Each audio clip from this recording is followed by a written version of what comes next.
Cidade de Rio Grande. O porto. A porta de entrada dos navios com o povo escravizado em seus convéses. Porta de entrada dos orixás. Batuque. Charqueadas. Troca. Comércio. No sul do Rio Grande do Sul, território que garantiu a diversidade, a multicultura, a cor preta e as histórias dos griots, lugar de ancestralidade e poesia.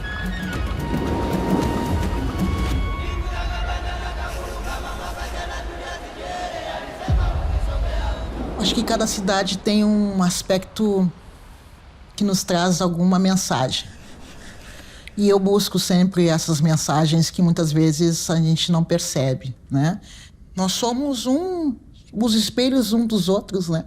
E essas cidades nos proporcionam isso. Muitas vezes as pessoas caminham ou com os olhos para baixo, ou quando passam por alguém não se dão conta que estão passando por um outro que é tão igual a ele. E não percebem, não olham. Eu sou uma pessoa que gosta de olhar e olhar tudo, porque eu acho que tudo me traz possibilidades do que eu vou fazer depois com a minha escrita, né? Então, a cidade sempre é um meio para que a gente possa conhecer a cultura, a história de uma população, trazendo seus nuances, seus becos escondidos, os seus grandes bairros maravilhosos.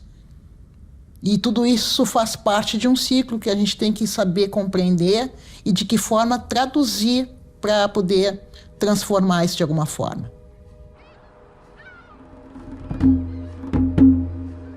Na pele a marca do rasgo profundo. Cerzido pelas histórias distorcidas de um povo roubado. Em suas memórias, seu grito calado revela a ira que reverbera em seu peito. Sufoco, mas não morro. Sou sobrevivente.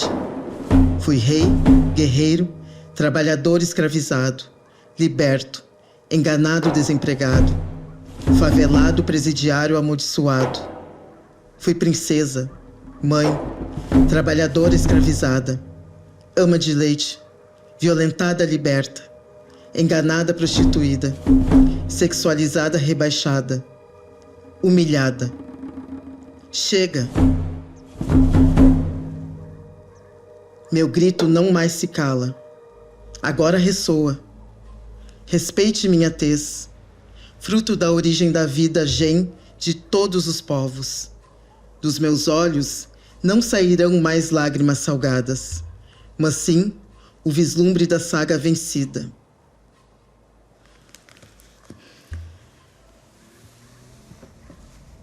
Rio Grande foi a porta de entrada de uma quantidade significativa de escravizados através do seu porto.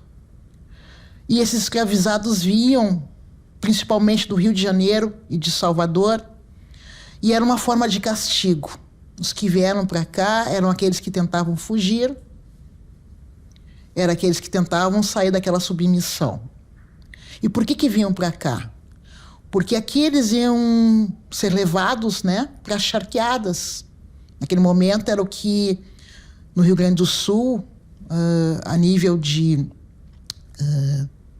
negócios, era o que estava mais em voga. E as charqueadas, para quem não sabe, para quem era açoitado naquela época, era o maior castigo carregar o sal nas costas. Então ela tem essa importância porque, na realidade, através dessa cidade, foi o local onde se iniciou todo um processo dessa população que hoje se encontra aqui no Rio Grande do Sul, essa população negra,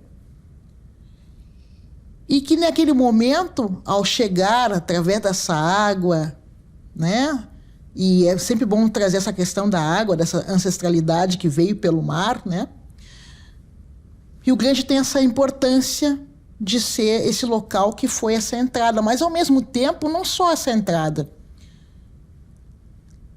Também Rio Grande foi um lugar de resistência com relação a isso. né? Naquela região, muitos quilombos também foram criados. Então, também é um lugar de resistência, é um lugar onde se criou toda uma produção cultural com relação às casas de matriz africana, de religião de matriz africana. Foi o lugar também onde se criou um expoente de um instrumento que até hoje é referência. O instrumento se chama supapo. É um tambor grande, de grande diâmetro, de grande altura, e que é um som grave, que foi utilizado durante muito tempo naquela região para ser ponto de encontro. As pessoas se reuniam ao redor daquele tambor. E, ao mesmo tempo, depois ele foi utilizado em todas as questões dos blocos carnavalescos daquela região sul, Rio Grande, Pelotas, e que se transformou em um ponto de referência com relação àquilo. Referência de resistência e de poder relembrar através desse tambor a sua origem, além-mar, porque era um tambor enorme, que não era igual ao tambor da África, mas que era um tambor que trazia essa ancestralidade. Então, o Rio Grande tem essa importância de, ao mesmo tempo, ter sido esse porto de entrada, mas também um lugar de resistência, onde, naquela região sul, vários quilombos se criaram e, ao mesmo tempo, conseguiu se conservar a capacidade de se encontrar o quanto cultura, história, religião, crença, e que conseguiu, então, se disseminar para outras regiões do nosso estado, trazendo sempre essa memória viva da importância e da história desses escravizados.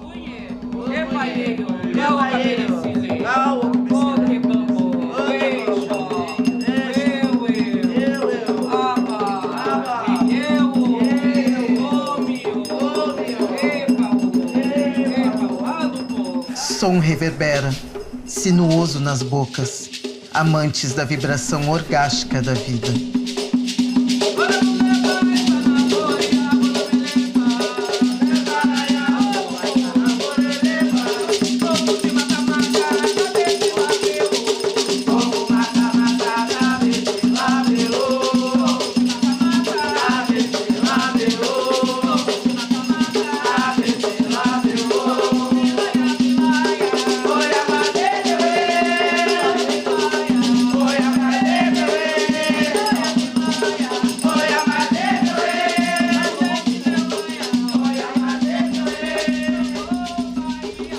A questão é pelo fato de que meu pai era oficial de justiça, ele tinha uma máquina de escrever Olivetti. E naquele primeiro momento, quando eu li um livro que foi super marcante para mim, que eu li em um dia, que foi da Agatha Christie, no mesmo instante eu escrevi uma história de suspense e eu queria muito transcrever para aquela máquina, trazer aquela história, poder sentar numa mesa e utilizar uma máquina de escrever. Naquele momento, assim, naquele instante de uns 10 ou 12 anos, é que eu me dei conta que eu queria ser escritora. Quando eu senti que a palavra tinha poder.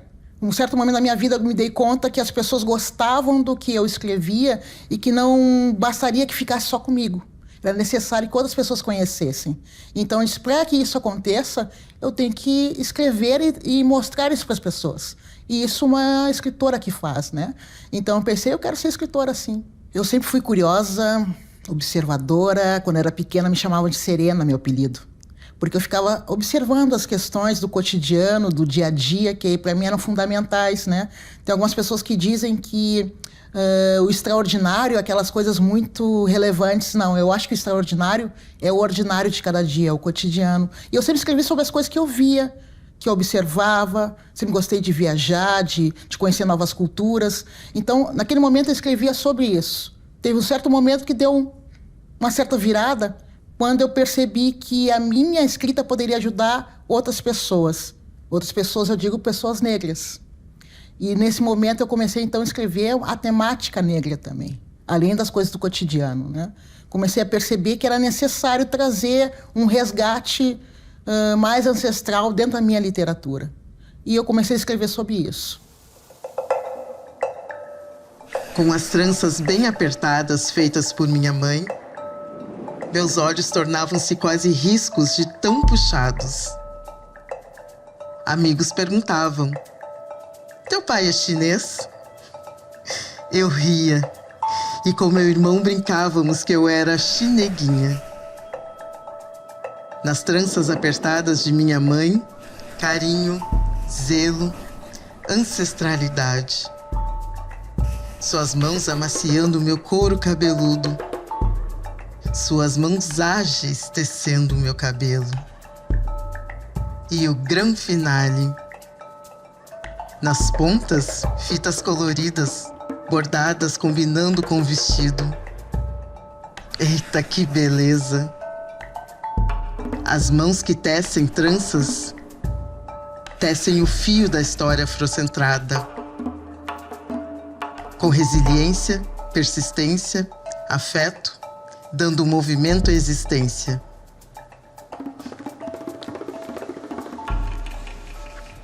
A grande maioria das pessoas imagina que a nossa população é feita unicamente de descendentes europeus, né, como alemães, italianos. No entanto, nós temos uma grande fatia também de outras populações, né, como a própria população negra, a população indígena. A nossa literatura, quando a gente fala da literatura gaúcha, quantas pessoas não conhecem Oliveira Silveira, que é o grande poeta negro do Rio Grande do Sul, e que fez um trabalho lindíssimo e que hoje em dia ainda bem está sendo reconhecido. Eu mesmo, a Maria Helena Vargas da Silveira também, uma escritora contemporânea de Oliveira Silveira que ninguém praticamente conhece e que escrevia contos, poesia, crônicas, romance, que foi uma grande defensora de colocar nos seus livros a questão do antirracismo, da questão da matriz africana. Então, o quanto é necessário ainda, em alguns momentos, colocar que o Rio Grande do Sul é rico na sua população, mas que nem todos têm a mesma valorização com relação a direitos iguais, né, de visibilidade, enfim. Ainda falta muito caminhar sobre isso e que as pessoas conheçam um pouco mais da sua história.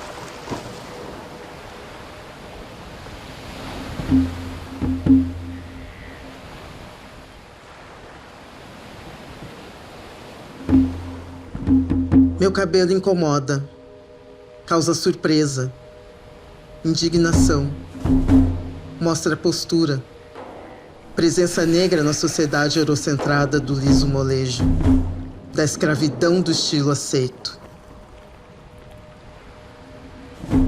Sem preconceitos, gosto dele assim, crespo, mirando o céu, desenhado a nanquim. Viva o meu cabelo pichain. Eu sou geminiana e como toda boa geminiana, eu trabalho no caos. Então tem dias que eu gosto de silêncio, mas ao mesmo tempo tem dias que eu escrevo ouvindo rádio, ouvindo música, ao mesmo tempo a TV ligada e às vezes ainda com o celular aqui e aqui escrevendo alguma coisa. Eu sou caótica com relação à minha escrita, né? Tudo ao mesmo tempo para mim é importante. É a questão do movimento para mim é fundamental. É claro que tem momentos que tu quer sentar, desligar tudo e poder te dedicar, mas eu não sou assim. São poucos momentos que eu fico no silêncio para escrever. Eu às vezes preciso do barulhinho. Eu sou o tipo de pessoa que acorda de manhã e ligo alguma coisa para escutar ou música ou um som. Eu preciso de um som acontecendo ao meu lado. Eu observo muitas coisas. Eu vou no mínimo detalhe, eu percebo o caminhar da pessoa, o olhar. Quando eu estou na rua, eu estou vendo tudo que está acontecendo ao meu redor e, ao mesmo tempo, os sons que isso gera, as emoções que isso pode acarretar. E isso também me faz com que a minha escrita tenha essa emoção, tenha essa possibilidade de perceber o movimento que ela traz também. Pela questão ritma mesmo. Tanto que meu primeiro livro se chama A Vida Pulsa, porque eu acredito nisso, né? Eu acredito que a vida é movimento. E eu tento trazer para essa minha poesia esse movimento que a vida nos traz.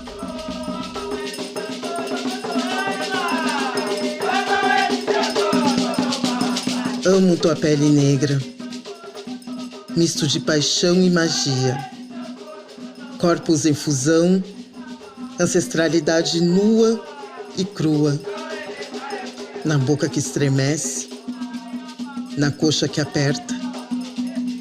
Meu ébano precioso, contigo ouço o ressoar dos tambores, o toque cadenciado dos berimbaus, a voz profunda do nosso amor negro carnal. Uma preocupação que eu tenho é que, em função dessa relação das mídias sociais, né, as pessoas estão deixando um pouco de ler. Ler o livro impresso, né? As pessoas têm tempo para se dedicar horas a ficar com seus 2 polegares no seu celular ou até mesmo teclando no seu computador, mas parece que tempo para poder se dedicar a uma leitura um pouco mais complexa não tem, né? Não tem ou enfim, não quer pensar muito, né? Porque, na realidade, quando a gente se dedica tanto às novas formas de comunicação, é porque a gente quer uma informação rápida, a gente quer entrar em contato com o outro também de uma forma rápida, no máximo um ok, legal, a gente vai se ver e acabou. As relações estão muito volatilizadas, né? E dentro dessa questão entra também a questão da literatura, de que forma poder alcançar esse público nesse formato. Mas eu também tenho um outro lado, eu não posso também jogar pedra nesse outro formato, pelo fato que foi através também dessas mídias que eu me tornei bastante conhecida, porque eu publico algumas poesias com relação a isso nessas mídias. E muitas pessoas que não me conheciam ficaram conhecendo através dessas publicações. Só que, ao mesmo tempo, é algo curto, algo que apenas dá a intenção do que eu realmente quero. Se as pessoas quiserem conhecer um pouco mais do meu trabalho, vão ter que se dedicar a ler o livro. Então, em alguns lugares que eu tenho ido, eu tenho colocado exatamente isso, né? É um passo que a gente sabe que veio para ficar e que não tem jeito, mas, ao mesmo tempo, que as pessoas possam se dedicar um pouco mais a se aprofundar em alguma coisa. Na realidade, a gente está muito na superfície nas redes, né? E até o medo de se aprofundar no contemporâneo tem a ver com isso, né? A gente não quer se aprofundar muito. O medo de se aprofundar, a que leva a esse mergulho. Mas, ao mesmo tempo, as pessoas têm que se dar a chance de tentar esse mergulho de uma forma mais efetiva. E esse mergulho só se faz lendo um livro de uma forma mais tradicional, em alguns momentos, mas ao mesmo tempo que te dá um prazer diferenciado daquele que é o jogo rápido de um emoji. Aquele livro vai te trazer emoções que vão trazer gradativamente no seu dia a dia coisas que talvez de uma forma tão rápida não aconteça. Lilian Rocha, poeta.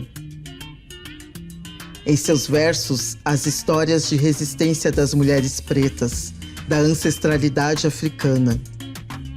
Os poemas lançados ao mundo por Lilian são como navios de volta para casa. Hoje eu me considero uma poeta, mas eu também faço narrativas curtas, eu escrevo crônicas, contos, e essas histórias, principalmente, têm a ver com uma questão que sempre busca uma reflexão. Eu não busco o lirismo pelo lirismo puro, assim. Eu busco que as pessoas possam parar em algum instante, perceber o que eu quero dizer e, a partir disso, talvez, em algum momento, ter algum ponto de transformação ou não. Chega um certo momento da vida da gente que a gente cansa de alguns sinais, de alguns estereótipos. E que bom que a gente cansa disso. A gente não precisa mais ser aceito, né? A gente tem que ser o que a gente é. E cada um tem o seu tempo para poder perceber isso, né? Então, esse momento de viver aqui e agora, ele é fundamental, porque cada vez mais as pessoas estão se aceitando como são. Estão buscando ser exatamente como são. Se incomoda ou não, paciência para quem está incomodado. Mas é necessário que cada um possa reafirmar o seu estado, a sua identidade. Vou dar um exemplo, né? Em 2014, eu me dei conta que eu utilizava um cabelo que não era o meu, porque o meu já nem sabia mais como era, que Deus de pequena, por vários tratamentos químicos ou não, ou físicos, né? Através de algo quente ou não, né? E químico, por processos químicos mesmos, que eu já nem sabia mais como era o meu fio. Tem um certo momento que eu escutei e vi um vídeo de uma poeta peruana, Vitória Santa Cruz, que diz o poema Gritaram-me Negra. E as pessoas gostavam muito desse poema na minha voz. Mas tinha um certo momento que esse poema dizia assim: não vou mais alisar os meus cabelos. E daí eu me dei conta que eu estava dizendo aquele poema com meu cabelo alisado. E daquele momento, em 2014, eu resolvi mudar e fiz toda uma transação capilar, porque naquele momento, com todo um discurso que eu tinha, em todo um movimento corporal, coletivo, e numa contemporaneidade que já não aceitava já algumas coisas, né? Antirracista, feminista. Naquele momento era necessário também dizer um basta a algumas coisas. Então, nesse momento, no aqui e agora, tu tem que ser quem exatamente tu és. E para que isso possa acontecer, foi necessário que eu conhecesse toda a minha história. O porquê e de que forma eu tinha chegado até aquele instante. Para poder modificar alguma coisa nesse momento do aqui e do agora. E tem uma figura bem importante africana, que é o Sankofa, que é uma ave que ela está aqui, mas ao mesmo tempo ela olha com a cabeça para trás, porque ela diz assim: eu vou caminhar para frente, mas que antes de caminhar para frente eu tenho que ter uma relação com relação ao meu passado.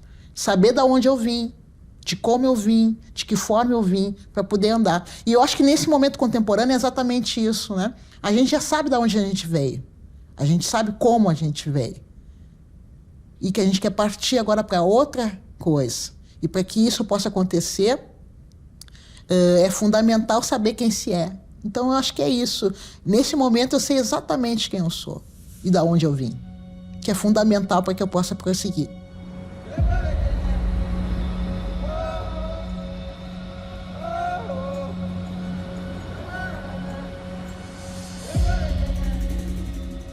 Morada. Tua casa é tão pequena, cada cômodo cabe na palma de minha mão. Não, não chores da janela do teu quarto. Avisto a beleza deste chão. O pulsar da seiva, da vida, brotando a abundância no sertão. Não, não chores não. A tua terra é bonita. E quando bato a porta para adentrar, sacudo a poeira dos pés e saúdo a divindade que és.